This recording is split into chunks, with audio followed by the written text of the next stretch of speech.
Insonlar esdan chiqarmaslik kerak bo'lgan 4 ta narsa bor. Nojoiz so'zni so'zlamaslik, nojoiz eshikdan kirmaslik, nojoiz yotoqda yotmaslik va qo'lni begona cho'ntakka suqmaslik. Assalomu alaykum. Mana do'stlar, 1000 kitob tahlil loyihamizning ham 6-soniga yetib keldik. Ushbu sonda biz Xitoy yozuvchisi Yu Hua qalamiga mansub ushbu Yashamoq kitobini tahlil qilamiz. Ushbu kitob haqida ko'plar gapirdi, turlicha fikrlar bildirildi. Yana ba'zilar tinimsiz kitobni o'qish jarayonida yig'laganliklarini aytishdi. Xo'sh, ushbu kitob o'zi nima haqida? Bugun shu haqida gaplashamiz. Darvoqe, sizlarni qo'llab-quvvatlashlaringiz bilan biz YouTube sahifamizda 100 kishi bo'ldik. Rahmat kattagon. Keyingi 10 ming, 100 minglik obunachi bo'lganimizni ham nishonlashlik nasib etsin. Barchangizga kattakon rahmat. Demak, kitobga qaytsak. Xullas, voqea yosh bir bolaning dalalar, qishloqlarni aylanib yurishi tasvirlangan voqealar bilan boshlanadi. U bola dalaga borganda Fugui ismli chol ho'kiz boqayotganga ko'zi tushadi va u bilan suhbatlashib qoladi. U bilan suhbatlashar ekan, Fugui o'zining boshidan o'tkazgan voqealarning barchasini bolachaga birma-bir so'zlab beradi. Shu bilan hikoya boshlanib ketadi. Xullas, Fugui yoshligida badavlat bir oilaning farzandi, otasining 65 gektar yeri bo'lgan bir bola edi. Yegani oldida, yemagani ketida bo'lgan Fugui qimorga va fahshga mukkasidan ketadi. Har kunini turli xil bazmlarda o'tkazadigan bo'ladi. Hattoki maktabga ham xizmatkorning yelkasida borib keladigan bo'ladi. Shu darajada tarbiyalab ketgan bo'ladi bola. Va u biroz yoshi kattargach, otasi uni shahardagi guruch sotuvchining qiziga uylantirib qo'yadi. Qizning nomi Jiashin edi. Jiashin juda ham sodda va eri nima desa shunga ko'nib ketadigan ayol edi. Xullas, uni bir qancha qimorboz do'stlari bor edi. Qimorxonadagi eng mashhur qimorboz esa bu Shen laqabli inson edi. Yomg'ir yog'di. Chekkaga o'tamiz. Chekkaga o'tamiz. Xullas, yomg'ir yog'ib qoldi, sababli panoh joyga o'tdik. Demak, davom etamiz. Xullas, Fuguining bir qancha qimorboz do'stlari bor edi. Qimorxonadagi eng mashhur qimorboz esa bu Shen edi. Unga hamma yutqazardi.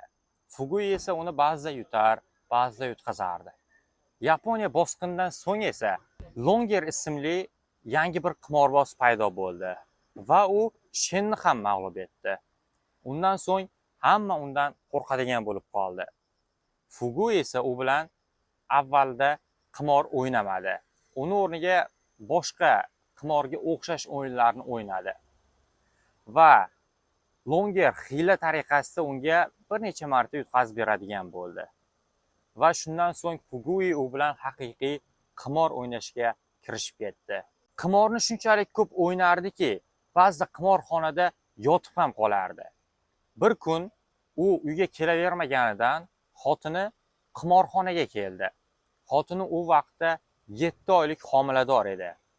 Qimorxonaga kelgan xotinni ko'rgan Fuguining g'azabi chiqdi va unga ketishini buyurdi. Ammo xotini sizsiz ketmayman deb turib oldi. Yig'ladi, yolvordi, ammo Fugui ketishni hech o'ylamasdi. Shundan so'ng u 7 oylik homilasi bilan kelgan xotinni juda ham qattiq do'pposladi. Shu qadar do'pposladiki, u o'z hushidan ketay dedi va qo'riqchilarga pul bergan holda mana buni chiqarib tashlanglar deb buyruq berdi. Qo'riqchilar xotinni chiqarib tashladi va aynan o'sha kuni Fugui Longerga hamma narsasini yutqazdi. Tasavvur qilyapsizmi? Hattoki otasidan qolgan 65 gektar yerni ham yutqazdi. Undan so'ng esa uyga borib bu haqda u otasiga, onasiga xabar berdi. Otasi juda ham qattiq qo'l edi. Bu xabarni eshitgandan so'ng jahli chiqdi. Ammo so'ng o'g'lini tushungan holda o'g'liga dalda berib, "Xo'p, mayli, ushbu qarzlarni to'laydigan holda yerning hujjatlarini berdi va u hujjatlarni Longerga olib borib topshiradi. Longer hujjatlarni qabul qilib olgandan so'ng esa ular uysiz qoldi. Uysiz qolib kulbaga ko'chishga to'g'ri keldi. Kulbaga ko'chgandan so'ng esa ko'p vaqt o'tmay otasidan ayrildi Fugui. Bu haqda uning qaynotasi, ya'ni shahardagi guruch sotuvchisi eshitgandan so'ng Fuguining kulbasiga bostirib kirdi va qizini u yerdan olib chiqib ketdi. Xitoydagi o'sha vaqtdagi an'anaga ko'ra, agar kelin tomondan biror kishi kelib, kelinni olib ketadigan bo'lsa, uni faqat ular qaytarib olib kelishdan oldin bu tomondan, ya'ni kuyov tomondan hech kim borishi mumkin emasdi. Bu an'ana bor edi. Shundan so'ng Fugui Longerga borib, undan yer qarz so'radi. Yer qarz so'rab, undan ekin-tekin qilish uchun yer ham oldi. U yerda ekin-tekin qildi va oradan chamasi 1 oy o'tgandan so'ng uning qaynotasi xotini Jiashenni Fuguining uyiga olib keldi. Shundan so'ng esa vaqtlar o'tdi, kunlar o'tdi. Fuguining onasi kasal bo'lib qoldi. Kasal bo'lgandan so'ng dori-darmonga pul yo'q edi.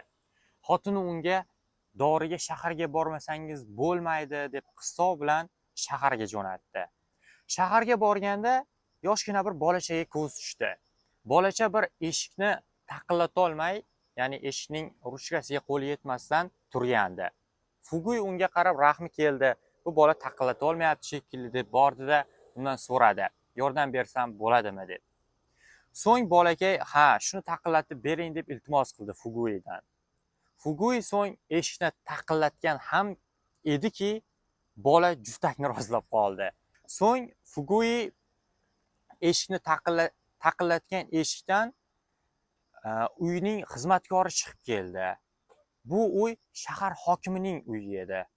Shahar hokimining xizmatkori Fugui bilan tortishib ketdi. Fugui ham bir necha marta tushirdi. Ikkalasi do'pposlashib turganda birdaniga jangchilar paydo bo'ldi. Ya'ni shaharni kezib yurgan, reyd qilib yurgan jangchilar paydo bo'ldi. Shundan so'ng esa jangchilar ularni oldiga kelib, "Sizlar bir urushni ham bilmaysizlar, qani bir turinglarchi" dedi.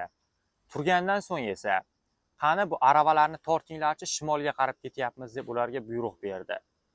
Shimolda urush bo'layotgandi. Bu narsadan xabar topgan bu ikki o'g'lon yolvorishga tushdi. Qarangki, bu xizmatkor juda ham bir yaxshi yalinar ekan, unga jangchi rozi bo'ldi. "Sen ketaver" deb unga ruxsat berdi. U o'zidayoq xursandchilik bilan ketishga otlandi. Yo'lga ketar ekan, jangchi pistoletini chiqardi-da, unga qarata o't ochdi. So'ng xizmatkor yerga yiqilgancha undan yolvorib so'radi, "Iltimos, meni o'ldirmang" deb. Unga yana bir imkon berdi, "Keta qol" deb. Bu safar u yugurib qochib ketdi, devorning orqasiga bekinib, uylarni ichiga kirib yo'qolib ketdi. Askar esa uni mo'ljalga ola olmay qoldi. Otgan ham ediki, o'q boshqa joyga borib tegdi. Shundan so'ng Fugui taqdirga tan bergan holda aravaga qo'shilib, aravani tortib shimol tarafga ketadigan bo'ldi. U yerga yetib borgandan keyin juda ham ko'plab qiyinchiliklarga duch keldi. Kitobni taxminan 50 yoki 70 beti Fugui o'sha yerga borgandan so'ng ko'rgan qiyinchiliklari, tanishgan insonlari haqida ketadi. Demak, u och-nahor bir necha yil u yerda shimolda xizmat qilgandan so'ng uyga qaytishga qaror qildi. Uyga bir amallab qaytgan ham ediki, qizi gapira olmasdi. Ha, uni qizi bor edi. Qizi deyarli 7 yoshga to'lib qolgandi va o'g'li ham 3 yoshga to'lib qolgandi. Yana keyin u shunday bir xabarni eshitdiki, yuragi zil ketdi. Ya'ni u onasidan ham ayrilgan edi. Shundan keyin ular ekin-tekin qildi, oilani boqdi, zo'rg'a bazo'r kun kechirishdi. Va u qizi Fenxia, qizining ismi Fenxia, Fenxiani boshqa uyga topshirishga qaror qildi. Chunki yashash juda ham qiyin bo'lib ketgandi. noilojlikdan boshqa uyga topshirdi hamki, bir oy o'tar o'tmas Fenxiya qaytib keldi. Yana uni olib borib tashlashga otasining ko'zi qiymadi. Shundan so'ng esa shaharda boshqa bir yangi bir islohot boshlanib ketdi. Bu islohot shundan iborat ediki, barcha qishloqdagilar temir idishlarni yig'ib bir yerga to'plash kerak edi. Ular temir idishlarni bir yerga yig'ib, to'p, portlovchi modda yasash uchun askarlarga idishlarni yig'ib berdi. Askarlar uni idishlardan kerakli narsani yasab bo'lgandan so'ng qishloqda yana bir qonun paydo bo'lgandi. Bu qonun shundan iborat ediki, endi hech kim uyida hech qanday ovqat pishirishi kerak emasdi. Ya'ni oshxona mahallada bitta bo'ladi, u oshxonaga borib kim och qolsa ovqatlanib kelaveradi. Ya'ni kommunizm bu yog'i. Shundan so'ng esa bunga rozi bo'ladimi, bo'lmaydimi, barcha odamlar ushbu yangi qoidaga majburlandi. Ammo shunday bo'lishiga qaramasdan, ekin-tekin yaxshi bo'lmaganligi sababli xalq juda ham qiynaladigan yillar yetib keldi. Xalq juda ham qiynaldi. Shu sababli eski, ya'ni hamma bitta joyda ovqatlanadigan qoidani bekor qilib, hamma shaharga borib, o'ziga idish sotib olib, uyda ovqat qilsin deb rais buyurdi. Shundan so'ng esa hamma uyda ovqat qiladigan bo'ldi. Ammo baribir ahvol juda ham yomon edi. Fuguining o'g'li Yuchin, uning o'g'lining ismi Yuchin edi. Juda ham maktabda sportga mehr qo'ygan, yugurishi yaxshi bo'lgan bir bola bo'lib yetishdi. Buning tagida albatta otasining qattiqqo'lligi, maktabga 10 kilometr bo'lgan masofaga piyoda borib kelishi, oyoq yalang piyoda borib kelishi va shu kabi qiyinchiliklar sabab bo'lgandi. Ammo otasi uni bu yugurishingdan naf yo'q, sen o'qishing kerak dedi. Ammo u baribir o'qishni ham tindirmadi. Shunday qilib Yuchin otasiga dastyor bo'lib qoldi. Otasi bilan ko'plab ishlarni birga qiladigan, ularning ikkita qo'zisi bor edi, shunga qaraydigan bo'ldi. Va bir kuni u o'qiyotgan maktabda shunday bir voqea bo'ldi. Ya'ni maktabning direktori bir vaqtning o'zida hokimning xotini, ya'ni hokimning xotini ham edi, maktabning direktori ham edi. U kasal bo'lib qoladi. Unga qon yetishmay qoladi. Maktabdagi bolalar esa bu bizga sharaf degan holda barchasi qon topshirishga shoshilishadi. Shifoxonaga borganlarida juda ham ko'pchilikni qoni unga to'g'ri kelmaydi. Va Yuchinning navbati kelganda, ya'ni Fuguining o'g'li Yuchinning navbati kelganda, uning qoni shahar hokimi, ya'ni o'sha direktorning qoniga mos tushadi va shifokorlar undan qon olishni boshlashadi. Qon ko'proq kerak bo'lgani sababli shifokorlar bolani o'ylab o'tirmasdan juda ham ko'p qonni so'rib oladi. Oxiri u holsizlanib, hushidan ketgandan so'ng qon olishdan to'xtashadi. Ammo endi kech edi. U hushini yo'qotgan, o'lib qolgandi.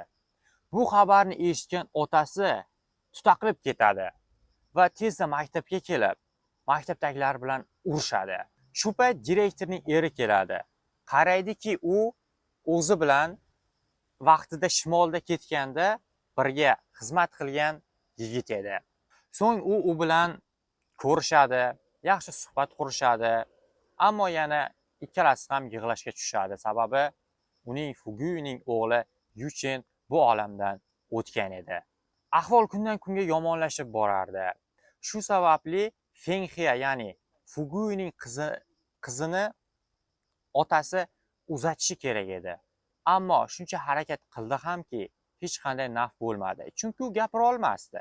Gapira olmagan sababli hech kim uni o'ziga rafiqa qilib olgisi ham kelmasdi. Ammo u mahalla raisiga murojaat qilishga to'g'ri keldi. Fugui, qizimga shu topib bering deb, topib bering deb. U keyin qidirgan holda shahardagi hammol Erchin ismli bir yigitga uchradi. Erchin unga uylanishga rozi bo'ldi. Ular bir qancha vaqt juda ham baxtli hayot kechirishdi. Fenxiya, ya'ni Fuguining qizi Erchindan homilador bo'ldi. Homilador bo'lganda uni tug'ishi qiyin bo'ldi. Ular shifoxonadaligida juda ham ko'p, uzoq vaqt qolib ketdi. Otasi ham, Erchin ham shifoxonada ularni kutardi. Shundan so'ng shifokor chiqib keldi-da, onasimi yoki bolasimi degan savolni berdi. Ya'ni tug'ish qiyinlashgani sababli yoki onani yoki bolani saqlab qolish kerak edi. Ular juda ham bundan xafa bo'lishdi va Erchin aytdiki, menga ayolim kerak. Shundan so'ng shifokor kirib ketdi. Birozdan so'ng qo'lga chaqaloq ko'targan holda tabriklayman, o'g'illi bo'ldingiz deb chiqib keldi. Erchin esa shifokorga tarmashib ketdi. Axir sizlarga ayolimni saqlab qolinglar degan emasmidim deb. Shifokor esa ayolingiz juda ham yaxshi deb uni ovutdi. Ona ham, bola ham hammasi sog' omon deyishdi. Ammo qarangki, oradan hech qancha vaqt o'tmasdan uning ahvoli og'irlashib qoldi va o'sha shifoxonaning o'zidayoq jon taslim qildi. Erchin va uning qaynotasi Fugui uyga qaytdi. Bu haqda xotini, Fuguining xotini Jiashin xabar topdi va barchasi qo'shilib yig'lashdi. So'ng Jiashin qizining o'g'liga Kugen, ya'ni xitoychada g'am tashvish degan ism qo'ydi. Va qizi Fengxianing o'limidan 3 oy o'tar o'tmas uning onasi Jiashin ham vafot etdi. Kitobning oxiri ko'plab o'limlarga boy va qarangki, Fuguining kuyovi, ya'ni Erchi shaharda hammollik qilayotib. Hammollik bu bilasizlar, birovlarni yukini ko'tarib tashib berish hisoblanadi. O'sha ishni qilayotgan paytda to'satdan uni beton bosib qoladi. Beton shu qadar bosib qolgan ediki, uning faqatgina boshi va ikki oyog'i tashqariga chiqqandi, qolgan tomoni esa ezilib ketgandi. Shundan so'ng Fugui yolg'iz Kugen bilan o'zi qoladi. U 3 yoshlarga to'lganda chamasi, bobosi unga lovya sho'rva tayyorlab keldi. Lovya sho'rvani u juda tez ichmasdi, ya'ni Kugen juda ko'p ichmasdi. O'shaning uchun buni qanday ichishni ham yaxshi tushunmasdi. Shundan so'ng bobosi uni tashlab dalaga ketgandan so'ng u lovyani yeya turib tomog'iga tiqilib, Kugen ham bu olamni tark etadi. Qarang, hamma o'ldi. Uyga qaytib kelgan Fugui uni o'limini ko'rgandan so'ng bunga men aybdorman deb o'zini koyishga tushadi. Shundan so'ng Fugui yolg'iz qoldi. Yolg'iz qoldi, ishladi bir o'zi. Hech qanday uni yaqinlari yo'q edi. Ishladi va ishlagan puliga ho'kiz olishga qaror qildi va ho'kizni ham oldi. Ho'kizni boqib yurar ekan, asar boshida, video boshida aytganimiz bolachaga ko'zi tushib qoldi va ushbu voqealarni aytib berdi. Asar shu joyda tugaydi. E'tibor bergan bo'lsangiz, asar boshdan oyoq insonlarning o'limiga to'la. Ammo asarning nomi yashamoq. Nima uchun yashamoq? Men o'yladimki, yozuvchi kitobni yashamoq deb mana shu o'lim va tug'ilish orasidagi hayotni haqiqiy yashamoq deb nomlagan. Va shu sababli asarni yashamoq deb qo'ygan. Hozir ayni damda biz tirik ekanmiz. Yozuvchi aytganidek, biz o'z hayotimizda mazmunli va maroqli yashab qolishimiz lozimdir. Kitob shulardan iborat edi. E'tiboringiz uchun kattakon rahmat. Keyingi sonlarda bizni kuzatib boring. Izohlar qismida keyingi kitob qaysi bo'lishini xohlashingizni yozib qoldiring. Video haqida fikringizni bildiring. Videoga like bosing, kanalimizga obuna bo'ling. Assalomu alaykum. Yegani oldida, yemagani ketida bo'lgan Fugui qimorga, qizlarga desam boshqacha har kuni shaharga borib, turli xil harom xarj desam tushunmayman.